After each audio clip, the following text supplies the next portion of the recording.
Well, the Houston Astros need some help at first base. They've got a couple options in John Singleton, Jose Abreu. We know they're not going to DFA Jose, but there's a name that cropped up on the market today, and he wasn't DFA'd because of his poor performance. They simply needed to make room. They happen to be in Chicago. Let's talk about it on this bonus edition of Locked On Astros. Yainer Diaz, this is Locked On Astros.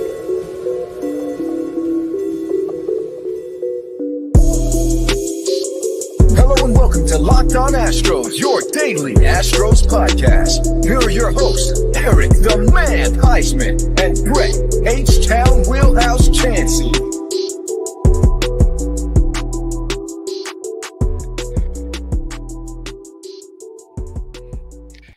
We are Locked On Houston Astros, and we hope that you join us for a daily Locked On Astros podcast. My name is Eric Huysman. You can find me on X at Eric Talkstros. You can find the show at Locked On Astros, your team every day. Thank you for making Locked On Astros podcast your first listen every day. Whether it's on YouTube, go and subscribe to us. Go and make us your first listen on Apple, Odyssey, Spotify. Wherever you listen to your podcast, go and check out the Locked On Astros podcast. And Brett, when you're not worrying about what your first baseman is going to do in the game today, where can they find you at? They can find me at H-Town Wheelhouse on X, Instagram, and TikTok. They can find me at Stros for One on Facebook. They can find me at Back to the Bullpen on X and Instagram.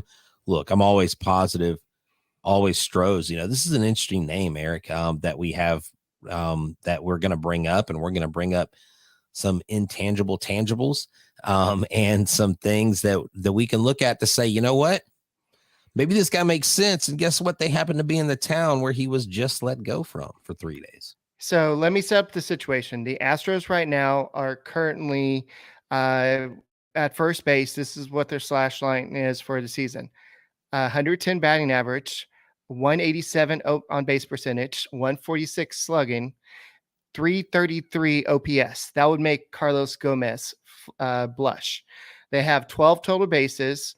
They have a negative, like they don't even have OPS plus that registers. It's just so bad right now. So I know that you're looking at what John Singleton has done this year.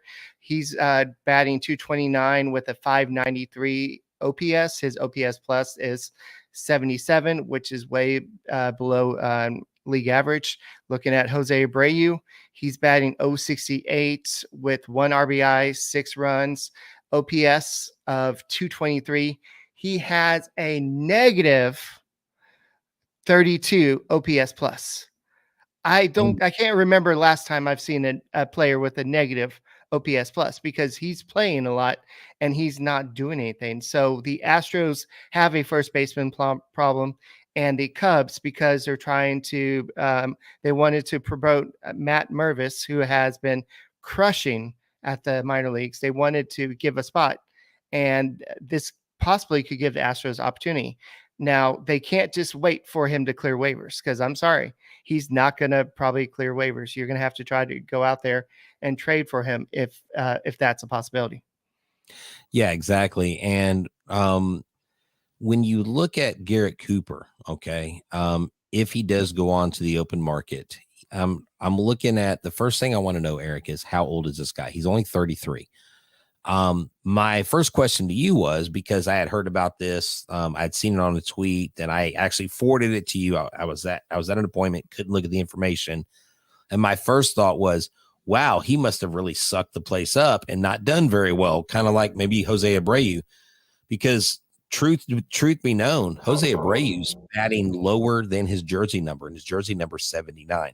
I mean, he is off to a historically bad start.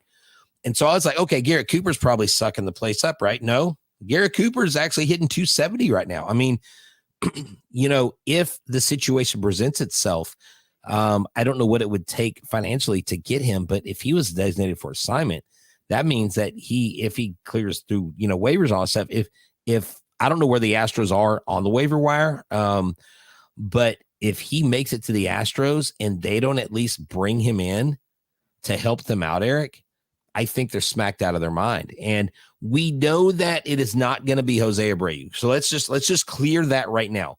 They're not going to DFA him. They're not going to DFA $36 million.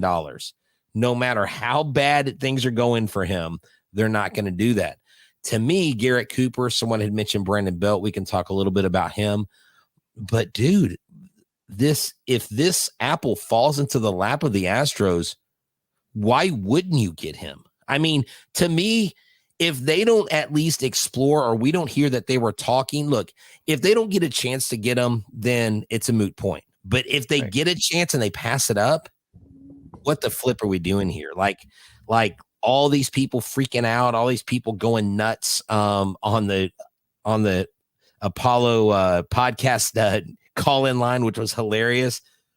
I mean, it all seems valid because this seems like a golden opportunity, Eric. Yes. So there are some alarming details about him. He does strike out at a high rate, 31.7%. He is batting at a 391 batting average right now with balls in play. A typical major leaguer, the league average is 290. So he's probably getting really lucky at this point. He's hitting it to the right spot. So can he maintain that 270 batting average the whole time? I'm not really sure, but the numbers look good. He has 1 home run, which is definitely more than what your first baseman have given you so far. He has 6 RBIs. Everything looks good. 37 at bats. He hasn't been getting full playing time over there because they have a whole bunch of other first base candidates. And then you're bringing up Mervis, who's probably going to get a lot of playing time. So this makes a lot of in the future. So yeah. And he was a all-star in the 2022 season with the Miami Marlins. He didn't end up finishing that good that season, but he had a great first half. He was crushing the ball, and he made the all-star team. So he has a career high of 17 home runs in 2023. Last year between the Marlins and the Padres, he batted 251 with the 724 batting average. OPS last year with the OPS plus of 95, which is it's better than what you're getting from first base at the moment. Well, so let's look at this. This is just a snapshot of his season so far. I'm covering up our faces here. 270 average, on base percentage 341, slugging 432, weighted on base average 345, and a WRC plus of 118. Eric, that is in 41 plate appearances and 1 home run. Look, I'll take 270 and 30 percent strikeout rate any day over what Jose Abreu's doing right now. I mean, Jose Abreu's in the negative numbers. I mean, this is a historically bad year. I mean, this is like Hunter Brown's historically bad inning, but over the first 23 games of the season. I mean, right. That's what this is. This would be if Hunter Brown went out and had an inning like that every single game for 2 or 3 innings each game, right? This is a guy that he's a former MVP. You've seen him do it. One of the highest averages with runners in scoring position. He's done it. But like last night, I talked about this. His declining bat speed has got to do something, has to do something with it. There's got to be a physical aspect to it. I'm not convinced that his back is 100%. I've seen him bend down for some of these plays and miss them. And right now it's between the ears. And when a baseball player is affected mentally, I don't care how much talent you have. The Mike Trouts, the Jose Altuves, even Aaron Judge. I mean, he's hit some of the most home runs of any player in the last 2 or 3 seasons, right? But when Aaron Judge goes in a slump, dude, he swings and misses a lot. So none of them are immune to errors or mistakes. And we understand slumps. Alex Bregman was over his first 27. But for Jose Abreu to still be this bad and not have any flashes, not even a series where you're like, wow, Abreu's breaking out of it. It's just bad. So then that puts the onus on the Astros. Is John Singleton a casualty? Because John Singleton right now is a better option than Joey Loperfido, actually. Yeah, we'll definitely have to talk about that because a lot of people are talking about the Mexico series. We'll have to talk about that in the show later tonight. But definitely, what do the Astros do here? Who would get the axe, so to speak? We'll talk about that in a second. Yeah, this episode is brought to you by Game Time. Game Time is here to get you into the game fast and easy. Tickets I love everything from the last minute options to flash deals to zone deals. Easy to find, easy to buy tickets, 2 clicks and you're in. View all the seats from the venue, lowest price guaranteed, event cancellation, and job loss protection. The all-in pricing for me is the best because there are no surprises. It's not like a bait and switch. Like, I don't know, some sites, I'm just saying, you think you're like, oh, wow, I got these for $118. You go to check out, they're like $148. You're like, where did that come from? They let you know what the price is up front. Also, they have this guarantee where if you find the tickets to the same row in the same section that you're sitting for a cheaper price, they will credit you 110% the difference. Your purchase is also covered by the most flexible customer service policy in the ticketing industry. So take the guesswork out of buying tickets with Game Time. Download the Game Time app today, create an account, and use the code LOCKEDONMLB for $20 off your first purchase. Terms apply. Again, create the account, redeem the code LOCKEDONMLB for $20 off. Download Game Time today. Last minute tickets, lowest prices guaranteed. And Policy Genius wants to tell you that you no longer have to worry about life insurance. You can take it off your to-do list. You can buy life insurance with other companies, but with Policy Genius, you are covered. And you can find a policy for you pretty much same day and avoid unnecessary medical exams. With Policy Genius, it starts at just $292 a year for $1 million in coverage. They help you compare the options with top companies with a licensed professional. You talk to a team of award-winning agents who will walk you through the process step by step, easily compare these quotes of America's top insurers with just a few clicks. Find your lowest price. Your work-life insurance, again, may not offer everything, but with Policy Genius, you can make sure that you get everything covered. It gives you unbiased advice from licensed experts. There's no incentive to recommend one insurer over another, so you can trust their guidance. They're not going to pull you in one direction. If you don't want it, they're not going to try to get it to you. Thousands of 5-star reviews on Google and Trustpilot from customers who found the best fit for their needs. So check life insurance off your to-do list. No time with Policy Genius. Head to policygenius.com/LockedOnMLB or click the link in the description for your free life insurance quotes and see how much you could save. That's policygenius.com/LockedOnMLB.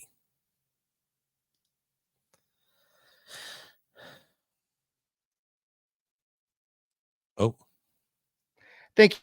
Locked On Astros podcast, your first listen every day. Whether it's on YouTube, go and subscribe to us. Go make us your first listen on Apple, Odyssey, Spotify, wherever you listen to your podcast. Go and check out the Locked On Astros podcast. But go and check out Michael Connor. He does the Locked On Astros postcast. Every game, win or lose, you can hear instant reaction. And then shortly after, Brett and I will be going with the Locked On Astros podcast. And you can find every one of those shows on Amazon Fire TV, on your on Sirius XM, and just wherever. So just make sure you make us your first listen. So guys, this is not just a scrub. This is not a career minor leaguer. This is a guy that is a serious hitter. He may not be an all-star hitter, but this is a guy that if you put in this Astros lineup, this is a guy that you can instantly have impact. We've already had Dana Brown come out and say that Abreu is going to get some less playing time. And so right now you're seeing John Singleton playing a little bit more than you probably thought he would. So Singleton has hit the ball hard, but we haven't seen the results that we might have expected. So I think that if the Astros were to make this deal, claim him on waivers and then work out a trade for him or something like that, what the Astros would have to do is they would have to probably DFA John Singleton. He was a great story. But at the end of the day, to steal your line, the Astros give him a chance. And if he's not going to get a chance to play with the Astros, he needs a chance to go play somewhere else. So, yeah. Well, you know, Eric, also, when you look into this, you look into, okay, why is a guy that's hitting 270 and 41, plate appearance being DFA'd? The bottom line is this kid, Matt Mervis, has basically jumped the order over Patrick Wisdom and Nick Madrigal. And Nick Madrigal and Patrick Wisdom also offer more versatility, where Garrett Cooper has played the outfield, but the results are not great. Garrett Cooper is primarily a first baseman. You're not bringing him in to be a Swiss Army knife. He has played some left field, but very few games. The results were not great. So I wouldn't use him as a platoon left fielder with Chaz but he would come in primarily as a first baseman. And look, I really hope they kick the tires on this. If this comes up, I think Dana Brown's words lately, him saying, look, if this continues, okay, we are going to have to look at platooning him with somebody or going in a different direction. Now, going into a different direction does not mean that Abreu's off this team. It basically means that Abreu goes from starter to backup. And he said maybe it's going to take Abreu sitting a few days while someone gets hot to get his fire going and to get him going. So, look, I'm here for solutions. This team has no excuse that if they have the opportunity to get a Garrett Cooper, they have no reason not just kick the tires, sign him. Why not? I mean, it definitely cannot get any worse than it's been. And John Singleton has been better than Jose Abreu. You got to give John Singleton his flowers, and I'm giving him his flowers. And I know he's but who's getting paid more? I mean, it's a lot easier to cut Singleton than it is to cut Abreu. No, it is. And unfortunately, for a good guy, a great story. And I know everybody's like, I just want to win titles. I don't care about good guys and great stories. I don't know what it would cost to sign Brandon Belt. He's a career 265 hitter. You could bring Brandon Belt, and I have no understanding why he's not signed, because if you look at the last part of his season last year with the Blue Jays, he was hitting the cover off the ball. Like his last 8 games, he had multi-hit games, like 7 or 8 games in a row. So other than they've got the superstars over there playing for them, but just look, Garrett Cooper, Brandon Belt, we got to do something. Okay, we got Debbie Downer, Tony Adams on X, saying that if you take away 1 3-hit game, Garrett Cooper's OPS would be 490 and his and 46 WRC plus. So he had a 1 game where he had 3 hits that really inflated all his stats. Okay. No, hey, you know what though? We would love that from Abreu. We would love that from Singleton. Jose Abreu doesn't have. He doesn't have anything inflated. It's all deflated. I mean, This is the opposite. This is like if baseball were a time period, Jose Abreu would be the Great Depression. I mean, I'm sorry. I'm going to call it for what it is. Look, come on, dude. Yeah, of course you're going to cherry pick those numbers. And I love those people that do that. But you know what? You know who has a better career lately in the last 2 years than him? This guy, Garrett. Look, I'm not saying get rid of Abreu and Singleton. I'm sorry. If we have to let you go, we have to let you go. If Abreu wasn't getting paid as much, if he was just a regular guy, then yeah, you're going to DFA him, keep Singleton. But Singleton is going to remain the backup. It's not going to be Lo Perfito. They're not ready to bring him up. They're working with him. There were 6 coordinators. I had 2 interviews lined up, and they cut them short because 6 coordinators were at AAA last week, including Jeff Bagwell was in the building. They were all there looking at different players. Pedro Leon is getting a hard look right now. And so the Astros are going to be shaking things up, Eric, here pretty soon, because right now at this point, I think they've got to win at least 60% of their games to make the playoffs. And only 2 teams have made the playoffs in this situation before. That is the 1981 Royals and the 2002 Braves. Angels. Okay. The Angels. The Astros are backing themselves against the wall, but we have to understand the talent is there. I don't know if it's a leadership issue. I don't know if it's all of our starters have been hurt this year issue. I don't know there's something that's happening with the Houston Astros this year. Nobody could put a finger on it. There's no reason why this team should go from a team that was almost going to the World Series again last year to this disaster that they've been. And so I think the Astros were a little too cocky. They really thought they didn't have to, they could just rely on their upgrades. I think the penalty of the trash can scandal has really caught up to the Astros not having those 4 draft picks. Oh, okay. And yeah. Okay. So that has hurt the Astros because those are 4 players that would probably be major league ready for the Houston Astros right now. Oh, but Yeah. So just remember the Marlins. A lot of people are bringing up Yuli. Bring Yuli back. Garrett Cooper was moved so the Marlins could play Yuli last year, but Yuli's not in baseball at the moment. He is not. I thought he's on a minor league contract right now, isn't he? He is. Oh yeah, that's right. He is on. Yeah, he just got picked up on a minor league contract with the Braves. That's right. I think he's with the Braves. Yeah. Yes, that's right. Yeah, and look. I said this in the comments. I don't want to say this on the show because I want it to be heard. Yuli is a minor leaguer now. I do wish the Astros would have signed him in 23. I'm not saying he would have been an all-star, but I think bringing him back after the World Series would have been beneficial for this team. Who knows? You could have kept him in your organization. And Yuli is the kind of guy that when he retires, I want him to be a Houston Astro. And I think they ruined their chances with that. I think he's a pipeline and a link to Cuba.